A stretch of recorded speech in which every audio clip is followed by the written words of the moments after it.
Hello दोस्तों, मैं शिव प्रकाश यादव आपका स्वागत करता हूं अपने यूट्यूब चैनल एसपी क्लासेस में। दोस्तों, आज हम पढ़ने वाले हैं भौतिक विज्ञान का चैप्टर नंबर 2, फोर्स, बल और न्यूटन्स लॉ। दोस्तों, इससे पहले का वीडियो मैंने डिस्क्रिप्शन में दे दिया है, जो भौतिक राशियाँ और उनके मापन से संबंधित है। वह वीडियो आप डिस्क्रिप्शन में से देख सकते हैं, या फिर आप हमारे यूट्यूब चैनल एसपी क्लासेस 2591 में जाकर के आप वहाँ से भी वह वीडियो देख सकते हैं। दोस्तों, शुरू करते हैं हम अपना।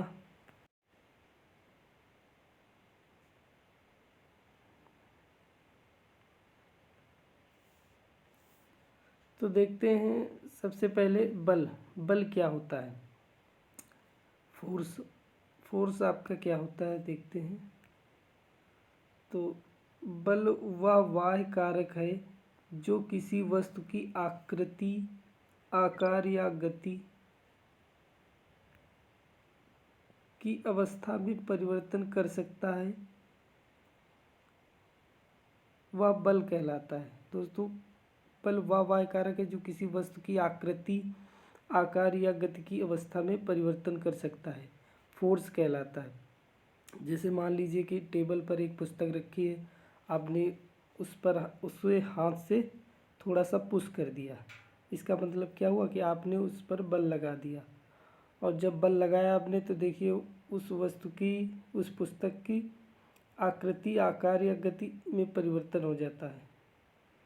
यानी उसकी स्थिति बदल गई, वहाँ से जहाँ पहले रखी थी वहाँ से दूसरी जगह हो गई, क्योंकि आपने उसमें गति दिया है। इसलिए उसे क्या कहेंगे, जो पुस्तक पर आपने पुश किया था वह आपका बल है। बल दोस्तों सदिश राशि होता है। बल कैसी राशि है? सदिश राशि। बल को हम F से प्रदर्शित करते हैं, और बल का जो MKS पद्धति में मात्रक होता है, MKS पद्धति में उसे न्यूटन कहा जाता है। MKS पद्धति में बल का मात्रक क्या होता है? न्यूटन। अगर हम CGS पद्धति की बात करें तो CGS पद्धति में बल का मात्रक होता है डाइन। क्या होता है? डाइन। बल का मात्रक CGS पद्धति में डाइन होता है। और MKS पद्धति में बल का मात्रक क्या होता है? न्यूटन। बल F बराबर फार्मूला होता है आपका MA। क्या होता है? MA।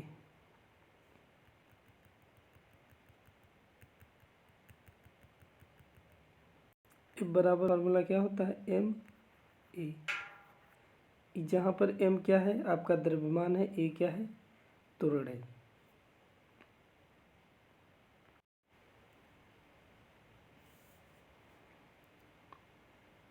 अब देख लेते हैं हम न्यूटन के गति के नियम। न्यूटन के गति के नियम। तो गैलीलियो एवं आइजैक न्यूटन ने सर्वप्रथम वस्तुओं की गति के संबंध में विचार प्रस्तुत किए थे। गति के संबंध में सबसे पहले नियम किसने दिए थे? गैलीलियो एवं आइजैक न्यूटन ने दिए थे। आइजैक न्यूटन ने अपनी पुस्तक प्रिंसिपिया में सन 1687 में गति संबंधी अपने विचारों को 3 नियमों के रूप में प्रस्तुत किया, जिन्हें न्यूटन के गति विषयक नियम कहा जाता है।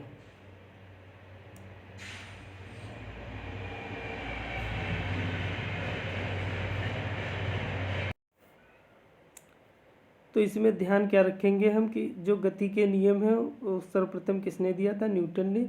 और न्यूटन की पुस्तक का नाम ध्यान रखेंगे जो प्रिंसिपिया है। ये मोस्ट इम्पॉर्टेंट प्रिंसिपिया पुस्तक है, जो एग्जाम में अक्सर पूछी जाती है। 1687 में लिखी गई थी।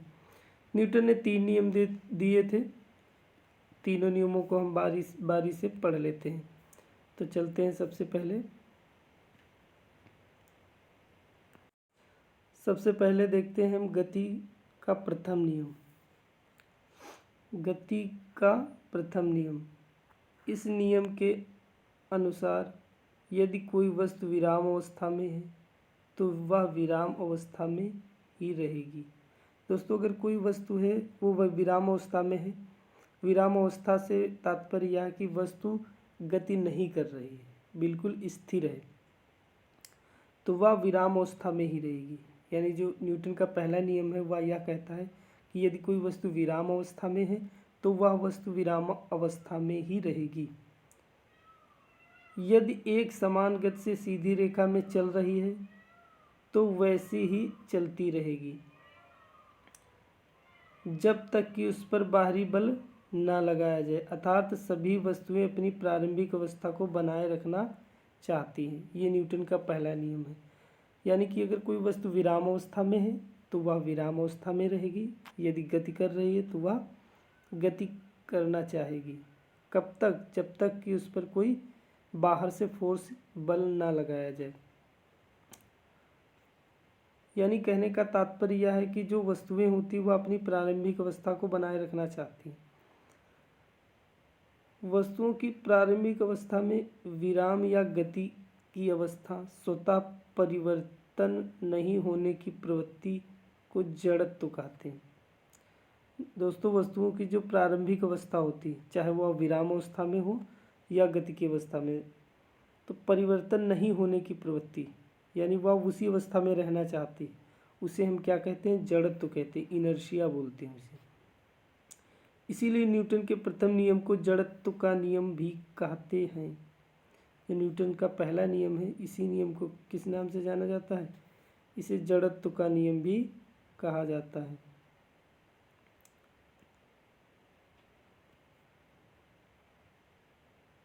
जड़त्व किसी वस्तु का वह गुण है जिसके कारण वह वस्तु बाह्य बल की अनुपस्थिति में अपनी नियत अवस्था में बनी रहती है। यानी बाह्य बल की अनुपस्थिति में, यानी कि उस पर कोई बाह्य बल ना लगाया जाए तो वह वस्तु उसी अवस्था में बनी रहना चाहती है। यह जड़त्व का नियम है।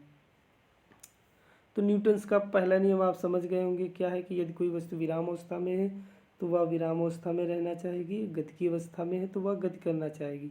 कब तक? जब तक कि उस पर कोई बाह्य बल ना लगाया जाए। यानी वस्तुएं जो हैं वो अपनी प्रारंभिक अवस्था को बनाए रखना चाहती हैं। यही न्यूटन का पहला नियम है। न्यूटन के पहले नियम को ही हम जड़त्व का नियम कहते हैं, या परीक्षा में बहुत बार पूछा गया है, इसे ध्यान रखेंगे। न्यूटन का जो पहला नियम है उसे क्या कहा जाता है? जड़त्व का नियम कहते हैं, न्यूटन के पहले नियम को। आगे देख लेते हैं जड़त्व के उदाहरण, कुछ एग्जाम्पल हैं। जैसे पहला एग्जाम्पल आपका दिया गया है,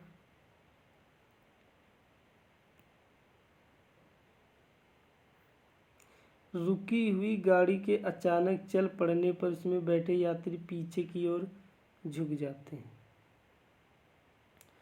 रुकी हुई गाड़ी खड़ी होती है तो विराम अवस्था में है, और उसमें बैठा हुआ व्यक्ति भी विराम की अवस्था में होता है। जैसे गाड़ी चलती है तो गाड़ी तो गति करने लगती है, परंतु उसमें जो यात्री बैठा होता है वह विराम अवस्था में ही रहना चाहता है, इसलिए वो क्या होता है? पीछे की ओर झुक जाता है। ये न्यूटन के पहले नियम या जड़त्व के नियम के अनुसार ऐसा होता है। ये एग्जाम्पल बहुत इंपॉर्टेंट, इन्हें ध्यान रखेंगे। जैसे दूसरा एग्जाम्पल आपका हो गया, चलती गाड़ी के अचानक रुक जाने पर यात्री आगे की ओर झुक जाते हैं।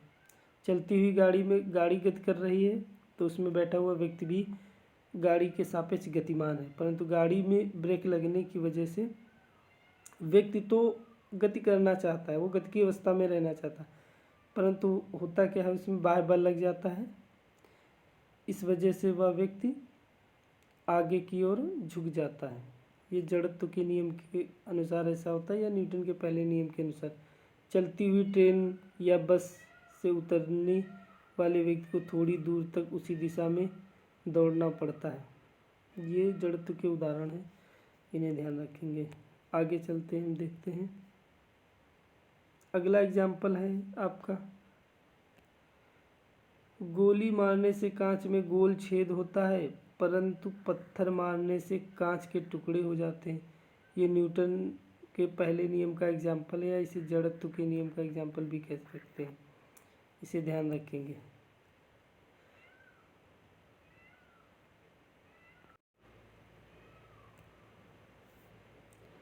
अब देख लेते हैं न्यूटन का सेकंड लॉ, न्यूटन का द्वितीय नियम।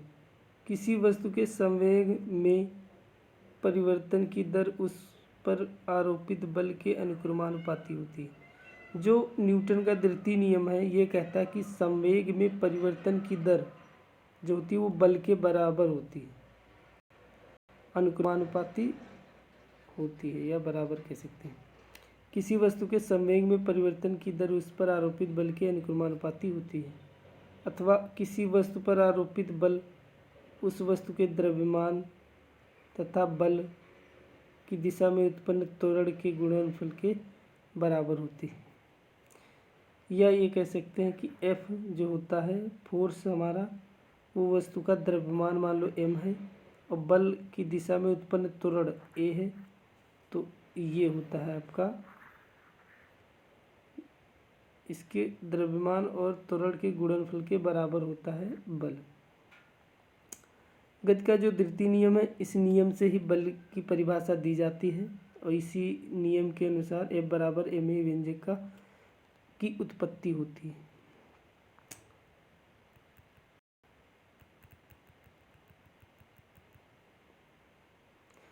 आगे देख लेते हैं संवेग। किसी वस्तु के द्रव्यमान और वेग के गुणनफल को उस वस्तु का संवेग कहते हैं। संवेग को हम p से प्रदर्शित करते हैं। मान लीजिए किसी वस्तु का द्रव्यमान m है और उसका वेग है v, तो ये हमारा संवेग हो जाएगा p बराबर mv। यदि दो वस्तुओं के वेग समान हो तो भारी वस्तु का संवेग अधिक होगा। क्यों? क्योंकि संवेग का मान जो होता है वो किस पर निर्भर करता है?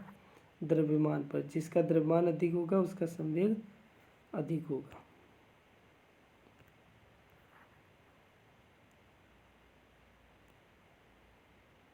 यदि दो वस्तुएं समान भारी हैं तो अधिक वेग वाली वस्तु का संवेग अधिक होगा। यानी कुल मिला के हम कह सकते हैं कि संवेग का मान जो होता है वो द्रव्यमान और वेग पर निर्भर करता है। यदि किसी पिंड का द्रव्यमान अधिक है तो उसका संवेग अधिक होगा।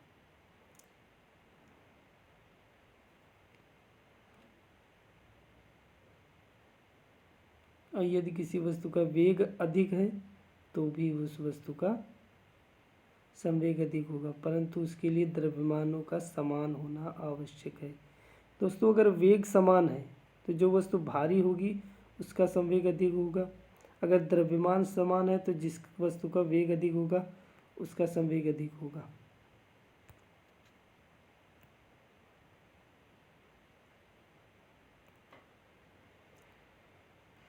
इसके कुछ एग्जाम्पल हैं। द्वितीय नियम के अनुप्रयोग देख लेते हैं। जैसे क्रिकेट में तेजी से आती गेंद को कैच करने के लिए खिलाड़ी अपने हाथों को पीछे खींच लेता है, वेग की दिशा में गतिमान कर लेता है ताकि चोट कम लगे। ये दो हल्की एवं भारी गेंदें एक समान वेग से गतिशील हैं तो हल्की गेंद को कैच करना आसान होगा। क्यों? क्योंकि दोस्तों उनका वेग समान है। जो गेंद हल्की होगी, जिसका द्रव्यमान कम होगा, उसका संवेग भी कम होगा। इसलिए हल्की गेंद को भारी गेंद की अपेक्षा कैच करना आसान होता है।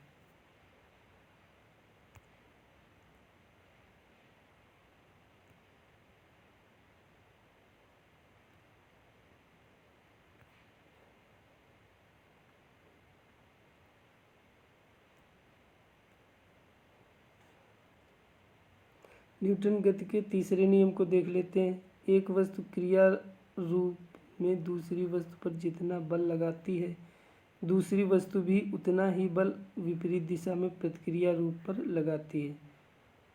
अर्थात प्रत्येक क्रिया को उसके विपरीत दिशा में प्रतिक्रिया होती है। इसे क्रिया प्रतिक्रिया का नियम भी कहते हैं। दोस्तों, अगर हम किसी वस्तु पर फोर्स लगाते हैं, जितना फोर्स हम उस वस्तु पर लगाते हैं वह वस्तु भी विपरीत दिशा में उतना ही फोर्स लगाती है। यही न्यूटन का तृतीय नियम है। इस नियम को क्रिया प्रतिक्रिया के नियम के नाम से भी जानते हैं।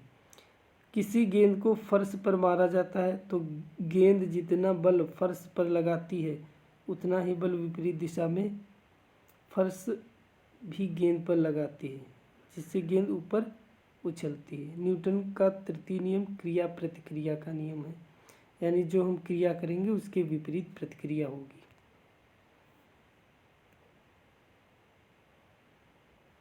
एग्जाम्पल देख लेते हैं। जैसे बंदूक से गोली छोड़ते समय पीछे की ओर झटका लगता है। जब बंदूक से गोली छोड़ी जाती है तो क्या होता है? बंदूक पीछे की ओर झटका लगता है। इसीलिए बंदूक चलाने वाला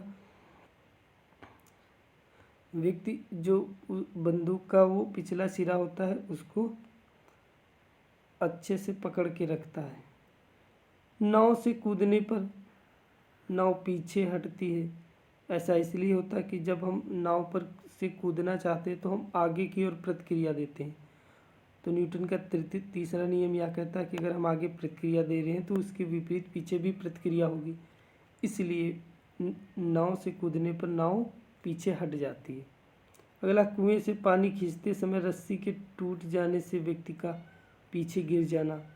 क्योंकि वह बाल्टी कुएं की ओर गतिमान हो जाती है तो व्यक्ति क्या होता है, उसके विपरीत पीछे की ओर गतिमान हो जाता है, इसलिए व्यक्ति गिर जाता है। ऊंचाई से कूदने पर चोट का लगना, यह भी न्यूटन के तृतीय नियम का एग्जाम्पल है।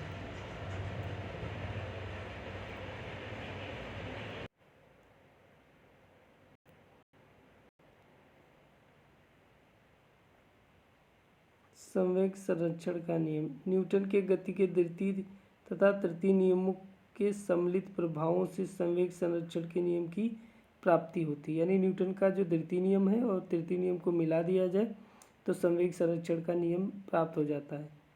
इस नियम के अनुसार यदि कणों के किसी समूह या निकाय पर कोई बाहरी बल ना लग रहा हो तो उस निकाय का कुल संवेग क्या होता है, नियत रहता है। कोई कण हो या कोई समूह हो, उस पर कोई बाहरी बल ना लगाया जाए तो उस कण या निकाय का जो कुल संवेग होता है वो क्या रहता है, नियत रहता है। इसका आशय यह है कि वस्तु में जितना संवेग परिवर्तन होता है दूसरी वस्तु में उतना ही संवेग परिवर्तन विपरीत दिशा में होता है। यानी संवेग में जो परिवर्तन होता है वो बराबर होता है परंतु उसकी दिशाएं क्या होती हैं, विपरीत होती हैं।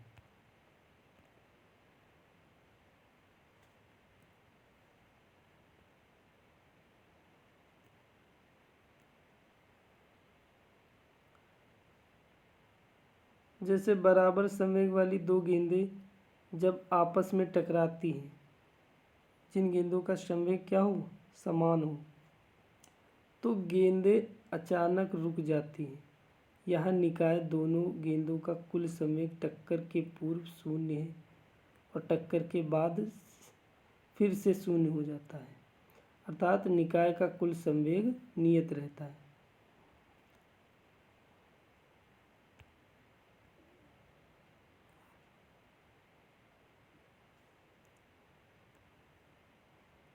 उदाहरण के लिए देख लेते हैं, जैसे रॉकेट संवेग संरक्षण के नियम के कारण ही उड़ान भरता है। दोस्तों जो रॉकेट है संवेग संरक्षण के नियम का पालन करता है। सबसे अच्छा एग्जाम्पल रॉकेट है। एग्जाम में प्रश्न पूछा जाता है संवेग संरक्षण के नियम का पालन करता है, नीचे ऑप्शन दिए होंगे तो आप उसमें से कौन सा ऑप्शन सेलेक्ट करेंगे, रॉकेट संवेग संरक्षण के नियम का एग्जाम्पल है। रॉकेट का ईंधन जब जलता है तो नीचे से तेज धुआं निकलता है। यही धुआं रॉकेट को ऊपर को धकेलता है जिससे रॉकेट ऊपर उठता चला जाता है। यह संवेग संरक्षण का बेस्ट एग्जाम्पल है रॉकेट। दोस्तों रॉकेट में न्यूटन थर्ड नियम भी लगता है, जैसे कि धुआं पीछे की ओर निकल रहा है और रॉकेट आगे की ओर गति कर रहा है।